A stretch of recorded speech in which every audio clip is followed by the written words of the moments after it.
नमस्कार, उज्जैन टीवी में आपका स्वागत है। आइए एक नजर डालते हैं उज्जैन शहर के मुख्य समाचारों पर। वाहन चालक के अवकाश पर जाने से स्वयं कार चला रही प्रिंसिपल की ग्राम धरतावदा के पास दुर्घटना में हुई मृत्यु। उज्जैन के मगसी रोड स्थित जयवंतपुरा गांव में डीपीएस स्कूल की प्रधान अध्यापिका रेखापति शशिधर पिल्लई उम्र 60 वर्ष निवासी शिव वाटिका ग्राम निपानिया इंदौर की सोमवार सुबह लगभग 8 से 8:30 के बीच स्कूल आते समय धतरावदा ग्राम के पास कार पेड़ से टकराने से मृत्यु हो गई। रेखा पिल्लई को घायल अवस्था में निजी अस्पताल में ले जाया गया, जहां उन्हें मृत घोषित कर दिया गया। इसके बाद शव को जिला अस्पताल के मर्चुरी रूम में पहुंचाया गया।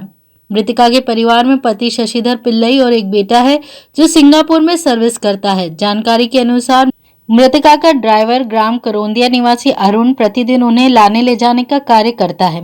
प्रति शनिवार अरुण अपने घर पर रुक जाता है। मैडम शनिवार को कार से घर जाती हैं और सोमवार को कार से ही स्कूल आती हैं। सोमवार को भी वह सुबह स्कूल आ रही थी, तभी रास्ते में यह घटना हुई। मृतिका रेखा पिल्लई पिछले लगभग 4-5 साल से स्कूल में प्रिंसिपल के पद पर पदस्थ हैं। नागझिरी पुलिस ने पीएम करवाया व परिवार को सूचना दी। हम डीपीएस में मैडम प्रिंसिपल के पद पे है और वो सुबह मॉर्निंग आज सोमवार की गाड़ी चला जा रहे थे तो उनका बकायदा के पास में एक्सीडेंट हो गया।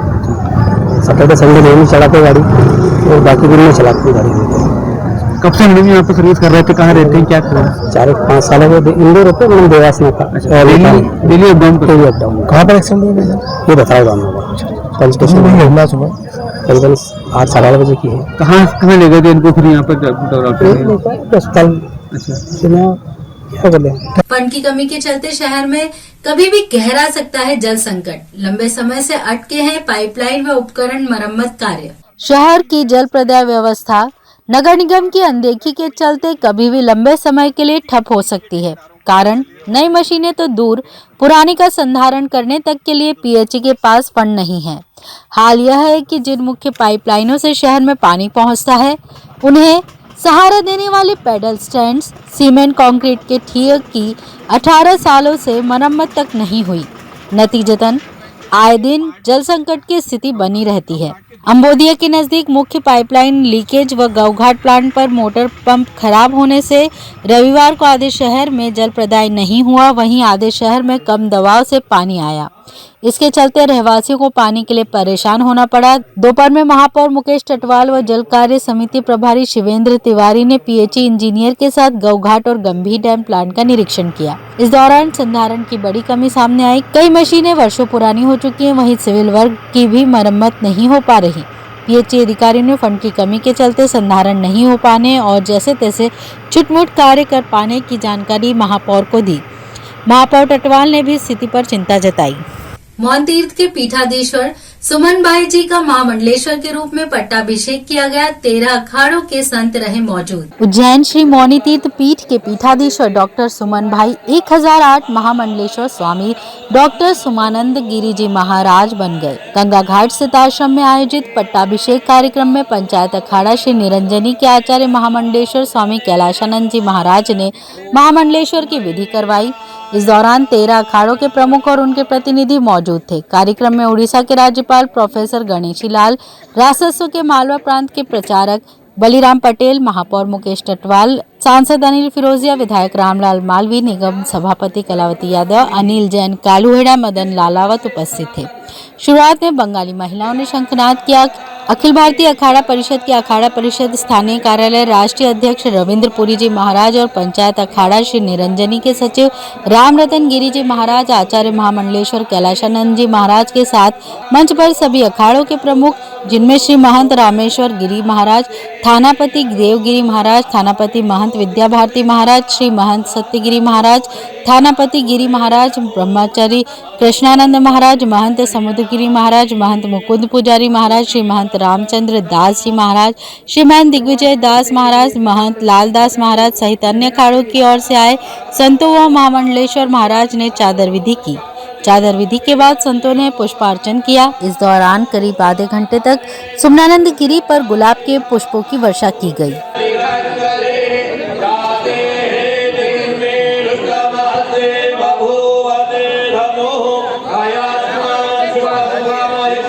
नगर के विभिन्न मंदिरों में 108 अखंड रामायण पाठ करने हेतु महाकालेश्वर से आशीर्वाद लेने के लिए निकाली गई आज्ञा यात्रा। दंदरोह सरकार डॉक्टर हनुमान भक्त मंडल द्वारा नगर के मंदिरों और धार्मिक स्थलों पर 108 रामायण पाठ का आयोजन किया जाएगा, जिसकी शुरुआत चामुंडा माता चौराहा पशुपतिनाथ मंदिर से महाकालेश्वर मंदिर तक आज्ञा यात्रा निकाली गई।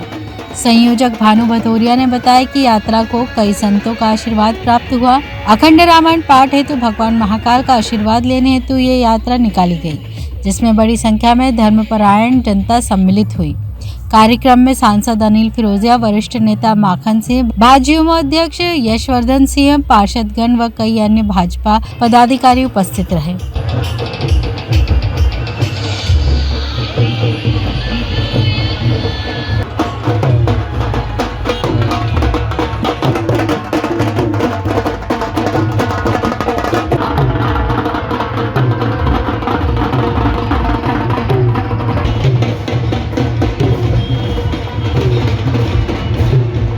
108 अखंड रामायण पाठ का जो हम लोगों ने संकल्प लिया है, उस संकल्प को पूर्ण करने के लिए बाबा महाकाल से आज्ञा लेने आज हम पूरा हमारी समिति, हमारे शहर के वासी, हमारी आयोजन समिति जा रही है। और बाबा महाकाल से आज्ञा लेकर इस आयोजन को सफल बनाने के लिए बाबा महाकाल का आशीर्वाद की आवश्यकता है। और बिना महाकाल के, महाकालेश्वर महाराज के आशीर्वाद के ये कारण पूर्ण नहीं हो सकता। तो आज ये हमें बाबा महाकाल का आशीर्वाद मिलेगा। शिप्रा मैया का आशीर्वाद कल हमने चुनरी चढ़ाकर उनको अर्पण करके लिया है। और इस कार्यक्रम को सफल बनाने की आम जनता से और शहरवासियों से हमारी अपील। मवेशी तस्करी रुक जाने की रंजिश के चलते महिला व पुरुषों ने 4 युवकों के साथ की मारपीट। हमले में घायल तहसील नागदा के ग्राम नवादा निवासी शुभम दीक्षित ने बताया कि आरोपी पूर्व में गाय भैंसों की वाहन से तस्करी करते थे, जिसे मेरे और अन्य साथियों द्वारा वाहनों का आवागमन बंद करवा दिया गया। इस रंजिश में जब मैं मेरे साथी विशाल, पिता ईश्वर, संतोष बैरागी, कुलदीप व सुरेश के साथ मोटरसाइकिल से उन्हेल जा रहा था, तभी नवादा में बंजारा समाज के बंटी पिता कैलाश, रिंकू पिता सिद्धू, दिलीप पिता दुर्गालाल एवं कैलाश बिहारी ने महिलाओं के साथ हमें रोककर पत्थर, टॉमी, डंडे आदि से मारपीट की व वाहन और मोबाइल भी क्षतिग्रस्त कर दिए। मारपीट में शुभम के सर पर गहरी चोट होने के कारण अभी जिला अस्पताल में उपचार के लिए भर्ती है। 2 अन्य साथी संतोष एवं कुलदीप को डिस्चार्ज कर दिया गया है। घटना ये हुई थी कि हम पुरानी उनसे मतलब जैसे गाय भैंस का धंधा करते हैं वो, तो उसकी कोई उनकी रंजिश थी, तो उस वजह से उनने गाड़ी रोक कर के हम पे हमला किया, जिसमें पाँच लोगों को चोट आई थी। 3 जिला अस्पताल में भर्ती थे, 2 को यहाँ से डिस्चार्ज मिल गया और एक अभी भी यहीं पे। कितने बजे घटना हुई थी? 3 बजे के। कहाँ पर रोका था? नवादा में, उनके घर के सामने ही।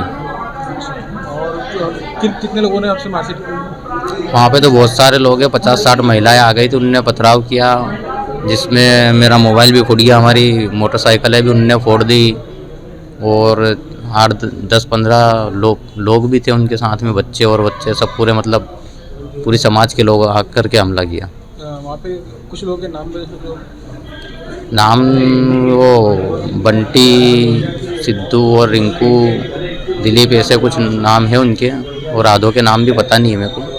इधर एक अन्य घटना में मोहम्मद अमीन ने बताया कि सुबह मैच खेलने जाते समय रास्ते में बेगमबाग चौराहे पर रतलाम कैफे के सामने अपने दोस्तों का इंतजार कर रहा था।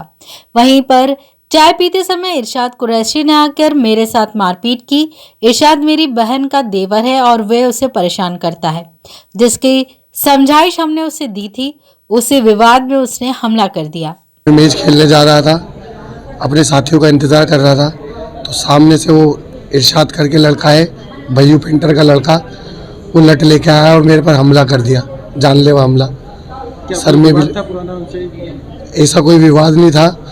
हमारी बहन का देवर है, वो हमारी बहन को बहुत परेशान करता है। हम उसको बोलते करते हैं तो वो हमारे को झूठी सच्ची रिपोर्ट लिखाता है और परेशान बहुत करता है। हमारी बहन को घर से जान से मारने की धमकी देता है। और ये तो हम हमारी बहन का सपोर्ट करते, उसको बोलते कि भाई ऐसा मत कर, तो इसलिए उसने हमारे पे जानलेवा हमला करा। तो ये थे उज्जैन शहर के मुख्य समाचार। ऐसे ही ताजा खबरों के लिए देखते रहिए उज्जैन टीवी। उज्जैन टीवी का यूट्यूब चैनल लाइक और सब्सक्राइब करना ना भूलें। नमस्कार।